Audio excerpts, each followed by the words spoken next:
So the budget process over the next few months will include a number of presentations, beginning with the revenue side.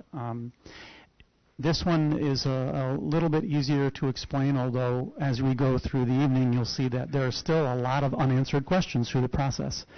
The process is not fair. It's like asking you to design and have an architect design your house and having no idea how much money you'll have to build it. You just got to guess. Do your best guess and hope that everything comes out as planned.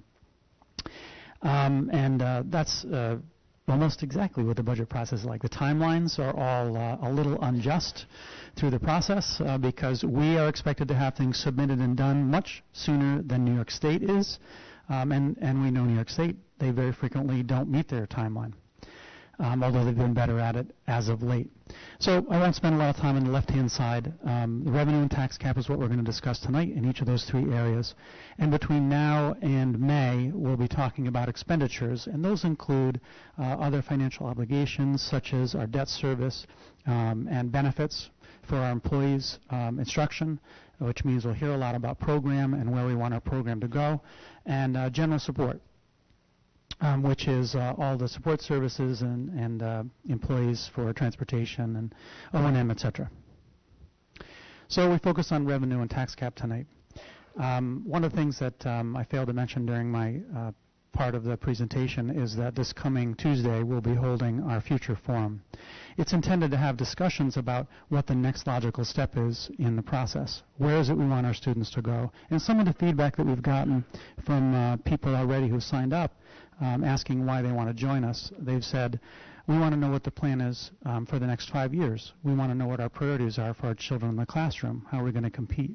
Very worldly questions. And we'll get more into that in future presentations, but I want to start at how mean New York State continues to be. So the state is facing a $4.4 billion deficit. You've probably heard about that, and the governor is expected to propose a balanced budget. That's what he's required to do. They propose a $1.1 billion increase in education aid, which sounds great, except for we need $1.4 billion to continue offering the programs in New York State as we ordinarily have. The state is receiving pressure from the federal government, and they are relocating pressure onto the local municipalities. Medicaid and other grants are in jeopardy, as are Title I and II, which subsidize our instructional programs here. We have all these great mandates that we're expected to accomplish. We have English as new language. We have the college and career transition and pathways, including CDOS, free and reduced lunch program, including no lunch shaming. And they're all unfunded expectations. It's common. Schools throughout the ages have had those things. Also including the McKinney-Vento Act, which deals with homeless students, students who are displaced and our need to transport them to and from school within 50 miles, 50-mile radius. And the foundation aid formula is still not phased in. And when Joanne shows you the slide that talks about the amount of money of our budget, which is about $11 million anticipated for this coming year, that's a quarter of our budget comes from foundation aid. It's not quite fully phased in. That means that they haven't decided how they're going to specifically allocate the monies through all the schools in the state. And I will tell you that we are what we would call a hold harmless school. That means that we are actually receiving more money than we deserve. Yes. As are many schools in New York State, because they're basing their allocation to us on 8-year-old student enrollment data. And I can go back 8 years and I can tell you we have about 450 fewer students sitting in seats in this building than we did 8 years ago. And we are paid money for every single one of those students. So in the event that New York State actually rushes ahead and actually equalizes the foundation formula, it will not end well for us. There are some schools where it will end well, so good for them. That's awesome. And, of course, New York State still remains $4.2 billion, and they're working on how to establish that. This is to our point. New York State doesn't have a deadline until April 1st, but we're expected to complete our process. This is the next surprise that the state is serving to us. Limiting expenditure-driven aid to 2%. We know about the tax cap, and we'll talk about the formula for tax cap as quickly as possible, but expenditure-driven aid includes things like purchasing of buses, reimbursement for bus travel. In other words, we have to spend $1.2 million, actually we spend like $4.6 million on transportation this year.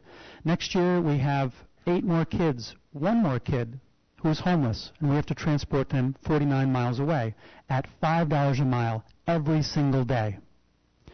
And our budget goes up $300,000 for that. If it's more than 2%, we're not going to get aid back on it.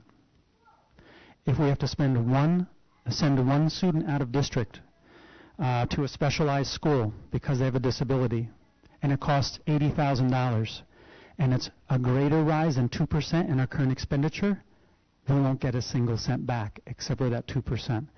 This is the enemy of public schools. Public schools are under attack, and we are not the only game in town. Stay tuned. Okay, changing the tax cap formula. They're proposing to try and regulate this or equalize it so that it actually is 2%. You know that in prior years we've gone out at less than 2%, 1.6, 0.9, and in this year we actually are able to go out over 2%. But you understand the confusion in our communities when everyone is saying 2% tax cap, but it's never 2%. It is not helpful to schools as we try and build our budget, and we don't know until the state comes out with their runs. Okay. Two of the major factors in coming up with a tax cap calculation are the Consumer Price Index, CPI, and our growth factor as far as the assessments in our area. And again, I like to revisit this every year because we have no control over them, and they play a big role in the tax cap calculation. The tax-based growth factor determined by the Office of Real Property Tax Services is data they collect from the area municipalities to determine what our brick-and-mortar development or improvements are in our area. That's generally available for school districts as they build their budgets in January. The other piece is this Consumer Price Index, is the inflation rate, and according to the Bureau of Labor and Statistics, the rate over the previous 12 months for school districts to use in their tax cap calculation is 2.1, but we are limited, as we all know, to 2%. This is the first time since I've been doing this that it has been even close to 2%. So, again, that is a factor in our favor. And this just gives you an idea in color. I know you have it in gray, so this beautiful tan, green, and blue on the screen, but just a comparison of the CPI in 16, 17, 17, 08. I did fix that in 18, 19. So it'll give you an idea of where we are. And again, I apologize for the small print on the screen. However, it's important to see how we calculate our tax cap and all of the data that goes into it. It's a complicated formula. It's driven on the Consumer Price Index, the growth factor, all of those things. It also takes into consideration what our pilot payments were last year, what we project them to be this year. It takes into consideration our exclusion or our debt service. We can exclude certain things from that tax cap calculation, like debt service, because they are things that we have to pay. It's like a mortgage payment. Part of one of the screens prior that Dr. Bailey spoke to was trying to get some other things in that exclusion category that we can't right now that we have to pay, and some of those are BOCES administrative costs and some pilot payments when they come off or on in a given year, they can have a tremendously negative effect on your tax cap.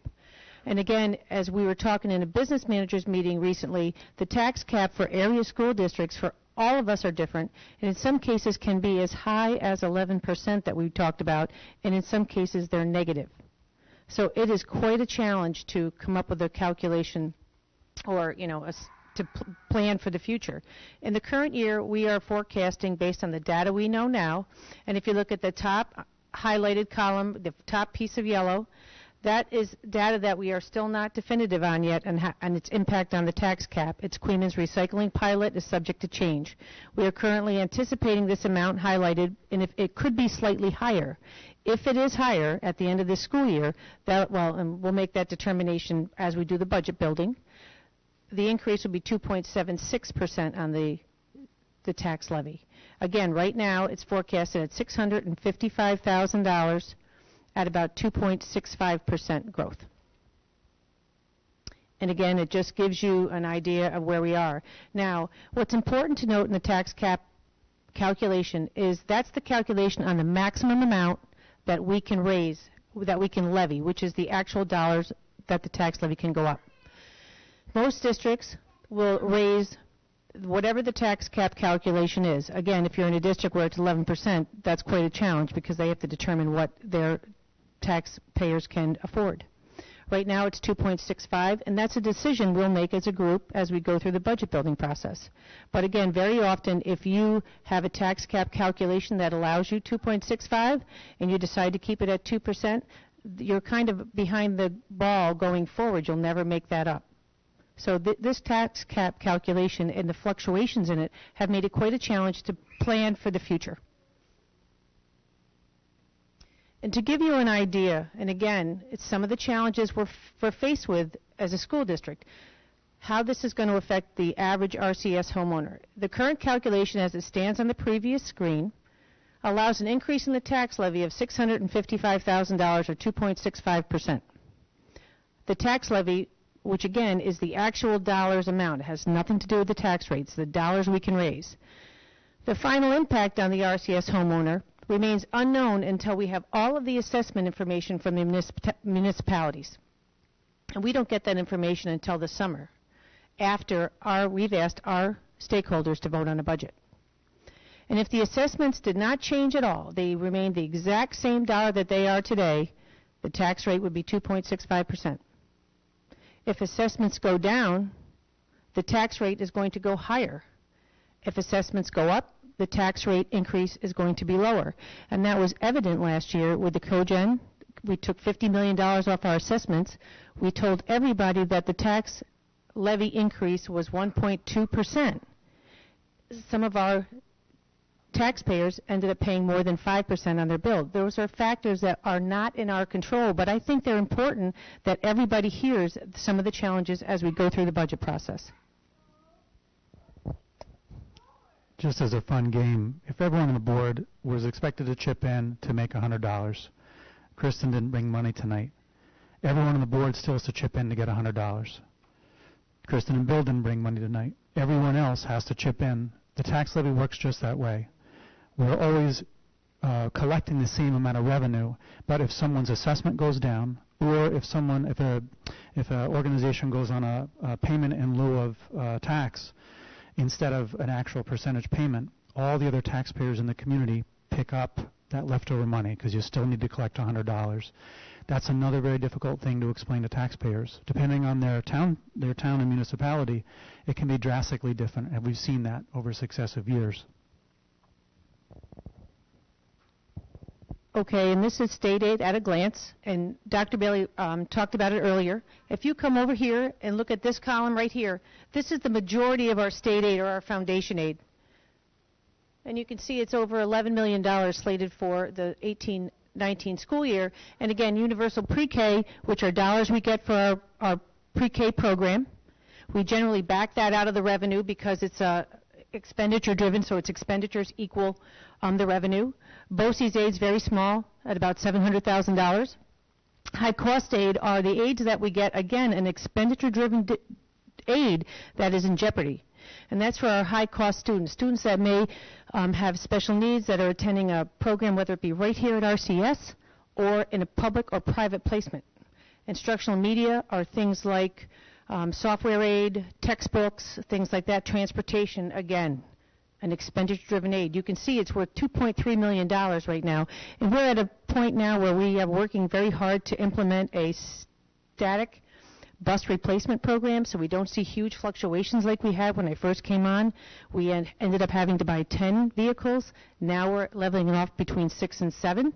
And then building aid. Again, there's a slight spike there, and that's because we completed phase 1. And again, that just kind of is a narrative of what we just spoke to. Again, next year, You'll see building aid go up again because of phase 2, but don't forget there is corresponding debt that goes along with that. Well, so somebody may say, wow, we got $600,000.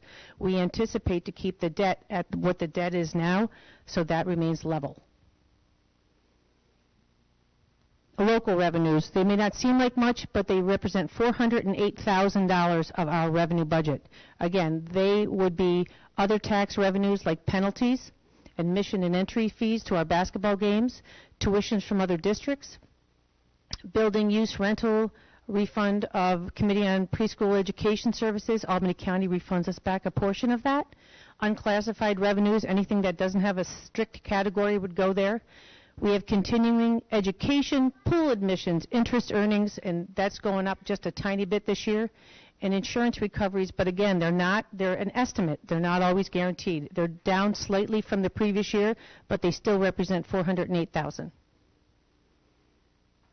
Okay, so here it is at a glance. We all know that we deal with a balanced budget. Our revenues have to match our expenditures. So last year in 17-18, your property tax revenues were $27 million. And again, I put pilots in there. It's a little higher than the actual tax levy. State and federal aid was $17 million. Local revenues was $439,000. And appropriated fund balance. That is another decision that this governing body will make as we develop a budget. How much fund balance can we afford to help offset that cost? So last year our expenditures were $45.8 million. That's what our revenues were. It was a balanced budget. Right now at a glance on what we know, we have an increase in property tax revenues of $779,000. That also includes a slight increase in pilot payments that we project. State and federal aid is up $613,000. Again, a large portion of that is related to building aid. Local revenues we brought down a little bit. And we're leaving appropriated fund balance right now static where it was last year. So right now we have $1.3 million in revenue to help us offset what becomes the lion's share of the building process is the expenditure side of things, which will start in full swing at the next board meeting. All right, so as we began, you've heard the revenue side. What's our income? And all the next discussions will encompass how we're going to propose to spend that money, which will include general support, other expenses, and instruction. By far, the number one most valuable investment that we make is in our salaries and benefits for our staff, and that's true of many organizations. So I want to talk a little about that in the context of the overall budget. Right now, the district has an obligation to work with its collective bargaining units to come up with amenable agreements.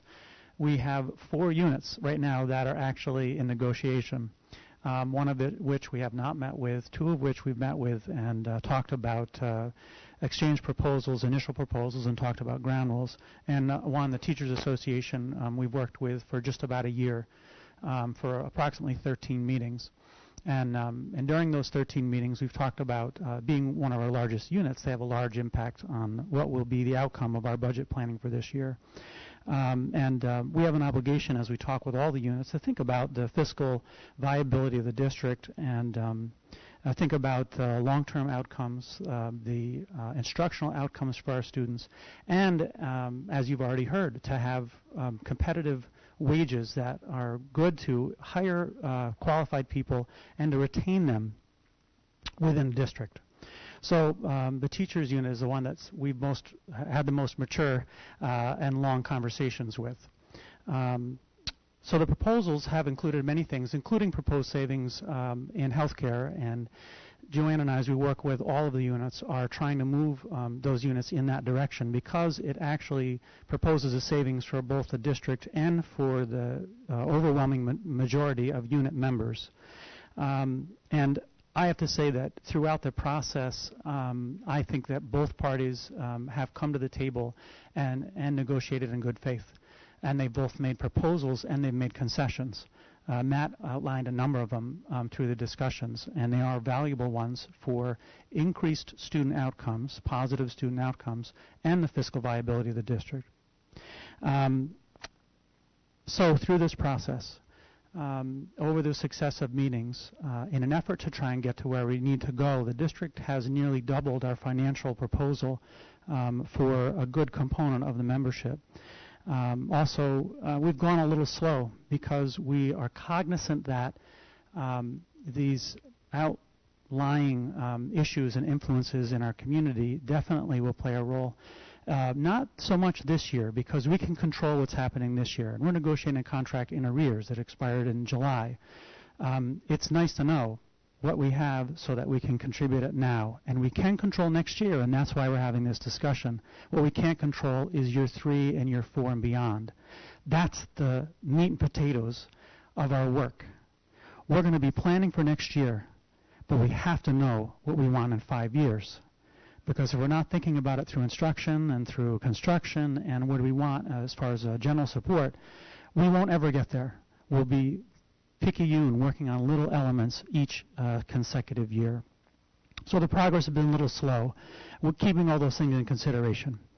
And there's one important caveat that we've discussed at the table, and both parties have openly acknowledged this, that as we strive to meet the fiscal needs of competitive wage and to meet the needs of our staff because they are appreciated, we run the risk in the long term, especially in a climate like this, of eventually affecting program, of eventually affecting our membership and the numbers of membership here. That can be an outcome anywhere. And some of those districts that have moved large percentages, Gildan as an example, has a $1.2 million hole in their budget that they're going to fill with something, and I'm assuming it's going to be human beings, and that's not good. We're pleased because I think with the board's agreement and discussion that we've had, that we're ready to make a proposal that puts a full 3/4 of this unit at or above the unit's fiscal proposal. That's a great place to be. And we believe the district will remain fiscally viable. That's an important component because we can't hurt this institution in order to make one thing better. It all has to get better all at once. And it meets the mutually beneficial idea of having competitive starting salaries and competitive salaries for our staff so that they'll stay. So, the future forum is next Tuesday. We have ballparked. We want to fill this room with 80 people, community members and staff members and board members and leaders in the district and parents. Ideally, some politicians will join us. They usually don't stay for 2.5 hours. And we want to talk about what it is that we care about as a district. We're always, when we get to this time, negotiating over numbers. We're talking about how much money we want to invest in a new truck, a bus, or a program, but it has to have context. What is most important to us as an institution? The sign-up is available online. It's been emailed to some folks. We sent flyer homes in the backpack to elementary parents, and we're going to call out some middle school and high school parents, as well as some high school students, to get them to participate. We're going to present expenditures, and we'll have a more definitive list of which programs will be presented on these various board meetings between February 27th and March 27th. We're expected to submit tax levy limit on March 1st. 13th and 10th and 24th are optional board meetings. We want to try and deliver the information that you need in order to make an informed decision prior to our deadline for budget adoption. In the event that we don't get there, we have these other 3 board meetings at our disposal that we can use.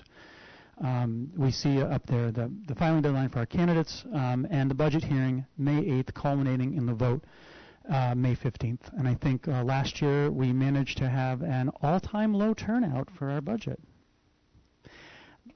That will not happen this year. And ideally, involving people in discussion and getting centered around what we believe in will encourage them to come out, whether they think everything's going to be fine anyway. We all know this is a climate and a culture and a political world where you need to take a stand and give voice to what you believe in. So, questions? Questions?